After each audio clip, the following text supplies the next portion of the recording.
Doctor strange in the multiverse of madness ने अपने horror और शॉकिंग फैक्टर से एमसीयू फैंस को एक अलग ही लेवल पर हैरान किया है और आने वाले मार्वल सिनेमैटिक यूनिवर्स के फ्यूचर के लिए एक बहुत बड़ा स्कोप छोड़ा है। लेकिन इस कहानी के खत्म होने के साथ पीछे छूटे हैं बहुत सारे सवाल जो फैंस को सोचने पर मजबूर कर रहे हैं और आज की इस वीडियो में हम उन्हीं सवालों को एक्सप्लोर भी करेंगे और उनके जवाब भी ढूंढने की कोशिश करेंगे। लेकिन ऑफ कोर्स अगर आपने इस मूवी को अभी तक नहीं देखा है तो ये वीडियो आपके लिए बहुत बड़ा स्पॉइलर होने वाली है, क्योंकि इस वीडियो के अंदर हम इस मूवी से जुड़े हुए कई सारे प्लॉट पॉइंट्स को डिस्कस करने वाले हैं। तो अगर आप इस मूवी को देखने का अपना मजा खराब नहीं करना चाहते हैं तो इस वीडियो को मूवी को देखने के बाद देखिएगा। और वो लोग जो लोग इस मूवी को देख चुके हैं उनके लिए अगर आप भी जानना चाहते हैं कि वांडा ने विजन को क्यों नहीं मल्टीवर्स में ढूंढा, इल्यूमिनाटी कैसे फॉर्म हुई होगी और मार्वल सिनेमैटिक यूनिवर्स में क्या इल्यूमिनाटी हमें फिर से देखने को मिलेगी और क्या हमें यही एक्टर्स दोबारा इन कैरेक्टर्स को प्ले करते हुए दिखेंगे, डॉक्टर स्ट्रेंज को आखिर थर्ड आई किसने दी और कैसे doctor strange in the multiverse of madness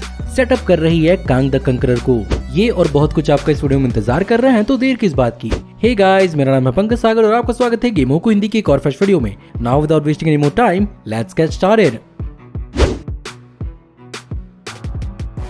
movie का एक बहुत बड़ा हिस्सा जोशिल गोमेज की अमेरिका चैवेज की पावर्स को एक्वायर करने पर भी रिवॉल्व करता है, जिसमें खास कोई दिक्कत नहीं होती अगर मार्वल सिनेमैटिक मल्टीवर्स में अमेरिका चैवेज के और भी वेरिएंट्स होते हैं। लेकिन आखिर ऐसा क्यों अमेरिका चैवेज के सिर्फ और सिर्फ एक ही वेरिएंट है और अगर हर मार्वल कैरेक्टर के अलग अलग वेरिएंट्स हो सकते हैं तो अमेरिका चैवेज के क्यों नहीं? वेल, इस चीज का एक बहुत ही सिंपल सा आंसर हो सकता है और वो ये है कि मार्वल सिनेमैटिक यूनिवर्स में अमेरिका चैवेज की पावर्स मल्टीवर्स को एक्सप्लोर करने से जुड़े हुए हैं। एंड ऑफ कोर्स अगर अमेरिका चैवेज के और भी अलग वेरिएंट्स को ये करता हुआ दिखाया जाएगा तो चीजें बहुत ही कंफ्यूजिंग और लेस मैनेजेबल हो जाएंगी। तो पॉसिबल यहाँ पर मार्वल स्टूडियोज अमेरिका चैवेज को एक ट्रू नेक्सस बीइंग की तरह शोकेस कर रहा है और जैसा कि मैं शुरू से थ्योराइज करता आया हूँ, हो सकता है कि ये मार्वल सिनेमैटिक यूनिवर्स में कांग द कंकरर और सीक्रेट वॉर्स के स्टोरी लाइन में बहुत ज्यादा काम आने वाली है। लेकिन फिर भी दुनिया भर के मार्वल फैंस के बीच में ये सवाल तो जरूरी बना रहेगा कि आखिर अमेरिका चैवेज का एक ही वेरिएंट क्यों है,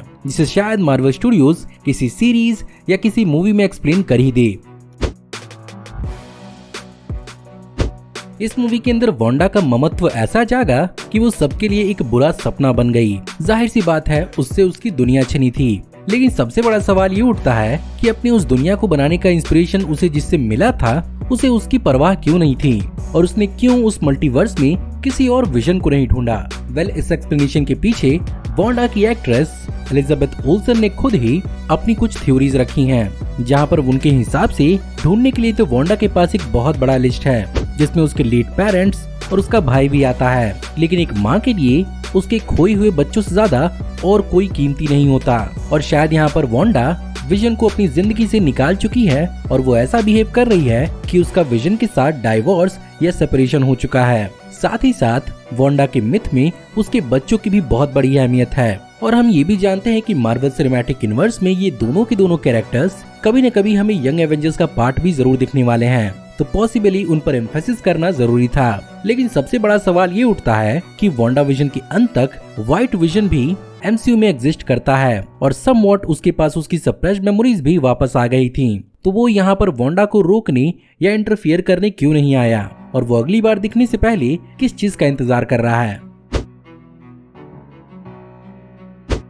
आखिरकार मार्वल सिनेमैटिक मल्टीवर्स के अंदर हमें पहली बार इल्यूमिनाटी की टीम को दिखाई दिया गया जो बेसिकली मल्टीवर्सल लेवल पर अवेयर हैं, लेकिन इनकी फॉर्मेशन एक बहुत बड़ा सवाल उठाती है कि क्या ये सारे के सारे इल्यूमिनाटी मेंबर्स की टीम इसी एक ही यूनिवर्स से बिलोंग करती है या इन्होंने अलग अलग यूनिवर्सेस से एक साथ आकर इस टीम को फॉर्म किया है, जिसके कारण इन्हें मल्टीवर्सल अवेयरनेस है। और यहाँ पर अर्थ 838 की ओरिजिनल एवेंजर्स का क्या हुआ और क्या ये universe actually 20th century fox के अंदर आने वाली एक्समैन और फैंटास्टिक फोर का लिटरल यूनिवर्स है। अब ये जो भी हो, लेकिन इन कैरेक्टर्स का इंट्रोडक्शन बहुत ही ज्यादा शॉकिंग और शानदार था। अब बस देखना ही होगा कि इनके जाने के बाद अब मार्वल सिनेमैटिक यूनिवर्स में इस टीम को कहां, कैसे और कौन बनाएगा और इसके मेंबर यहाँ पर कौन कौन होंगे।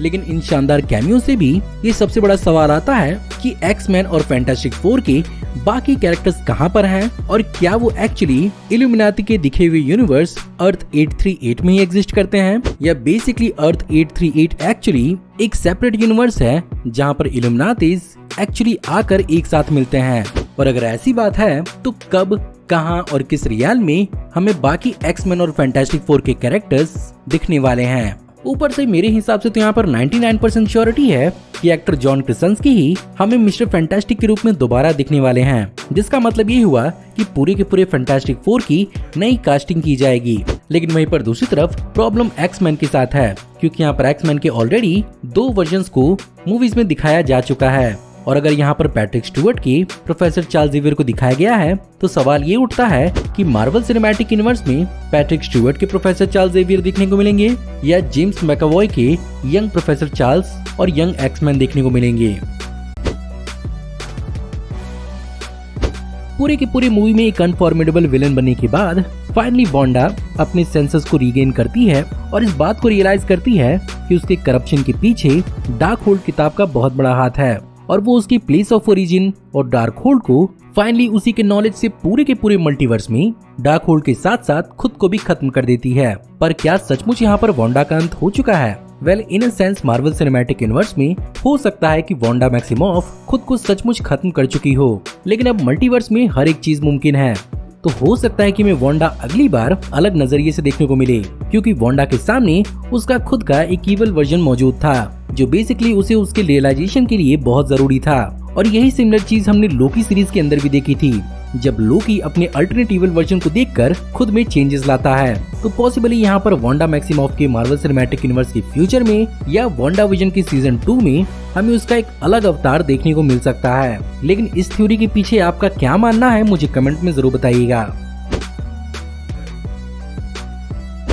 अब मूवी के पहली पोस्ट क्रेडिट सीन के दौरान यहाँ पर चलते फिरते डॉक्टर स्ट्रेंज को एक तीसरी आंख दिन दहाड़े मिल गई। लेकिन सबसे बड़ा सवाल तो ये उठता है कि ऐसी ही तीसरी आंख हमने इवल डॉक्टर स्ट्रेंज को पोजेस करते हुए देखी थी, जो बेसिकली डार्क होल्ड किताब का साइड इफेक्ट था। अब हो सकता है कि यहाँ पर डॉक्टर स्ट्रेंज के डार्क होल्ड किताब के पढ़ने और उसके इस्तेमाल की वजह से ये तीसरी आंख उन्हें भी मिल गई हो, जो यहाँ पर एक और सवाल खड़ा करता है कि ये तीसरी आंख हमें वांडा के पास क्यों नहीं देखने को मिली, क्योंकि उसने भी बहुत लंबे समय तक डार्क होल्ड किताब को पढ़ा था। एनीवे, कॉमिक बुक के अंदर ऐसी ही तीसरी आंख डॉक्टर स्ट्रेंज के पास होती है, जिसके पास खुद के अपने पावर्स एंड एबिलिटीज हैं, जहाँ पर ये बेसिकली हेलुसिनेशंस और डिस्गाइजेस तक को भी स्पॉट करने के लिए जाना जाता है। और ये चीज आने वाली सीक्रेट इन्वेजन में बहुत अच्छे से काम आ सकती है। ऊपर से अलग अलग प्रकार के मिस्टिकल लाइट और रे भी छोड़ सकता है, साथ ही साथ ये पोर्टल्स भी ओपन कर सकता है। लेकिन कॉमिक बुक में ये चीज अलग है और ये लिटरली पॉजिटिव साइड इफेक्ट है आई ऑफ एगामोटो का।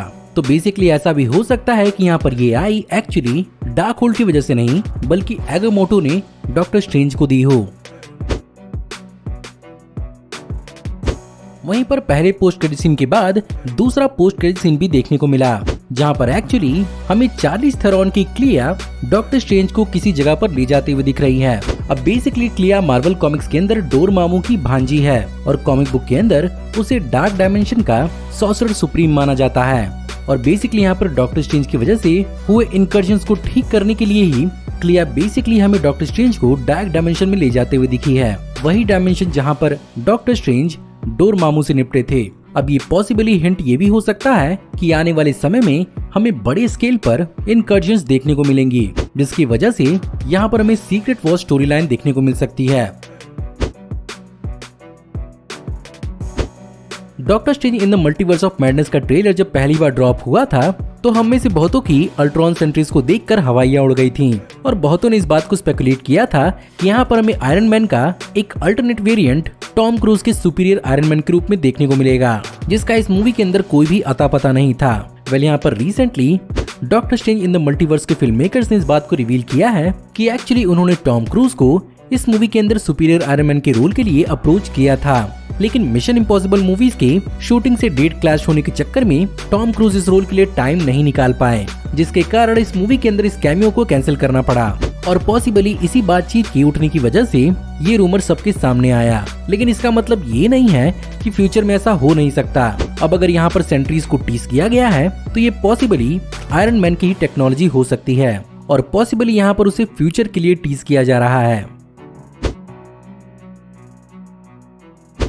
अब सबसे बड़ा सवाल उठता है कि इतने सारे मल्टीवर्सल इवेंट्स और क्रॉसिंग के बावजूद भी यहाँ पर हमें क्यों कैंग द कंकरर एक्चुअली देखने को नहीं मिला और क्यों उसकी टीवी ने एक्चुअली इन सब चीजों को नहीं रोका। वेल, इस चीज का हिंट हमें लोकी सीरीज के एंडिंग से मिल सकता है, जहाँ पर एक्चुअली ही हू रिमेन इस बात को समझाता है कि कैसे उसने बाकी अपने दूसरे वेरिएंट से लड़के इस सीक्रेट टाइमलाइन को बनाया था। तो यहाँ पर एक्चुअली पॉसिबली वही चीज दोबारा होने जा रही है, जिसका सीधा एक्सप्लेनेशन इनकर्जन ही होने वाली है। और जैसा कि ही हू रिमेन ने लोकी के क्लाइमेक्स में इस बात को कहा था कि उसके मरने के बाद कैंग से लड़ाई एक बार फिर से होने वाली है, वो यहाँ पर एक्चुअली सीधे इनकर्जन को ही फॉरशैडो कर रहा था। और पॉसिबली हमें यहाँ पर अलग अलग कांग्स ही नहीं बल्कि अलग अलग रियलिटीज एक दूसरे से लड़ती हुई नजर आएंगी। इसीलिए ऐसा हो सकता है कि यहाँ पर हमें टाइम वेरिएंस अथॉरिटी देखने को नहीं मिली। तो गाइज, ये थे कुछ बड़े सवाल जो मुझे doctor strange in the multiverse of madness को देखने के बाद ध्यान में आए। उम्मीद करता हूँ कि आपको आज की वीडियो पसंद जरूर आई होगी, और अगर आपको आज की वीडियो पसंद आई हो तो प्लीज वीडियो को लाइक जरूर करिएगा। साथ ही साथ मुझे कमेंट में जरूर बताइएगा कि आपके हिसाब से और कौन कौन से सवाल हैं जो इस वीडियो में मैंने नहीं बताए। हमारी आने वाली ऐसी ही ऑसम वीडियोस को देखते रहने के लिए हमारे चैनल को सब्सक्राइब करिए, बेल वाले आइकन को दबाइए और हमारी वीडियोस को बिना मिस किए एंजॉय करते रहिए। और अगर आप चाहें तो इस वीडियो की लिंक को अपने दोस्तों ग्रुप्स के बीच में जितना हो सके उतना शेयर करें। Thank you for watching, see you in the next video. Till then take care, good bye.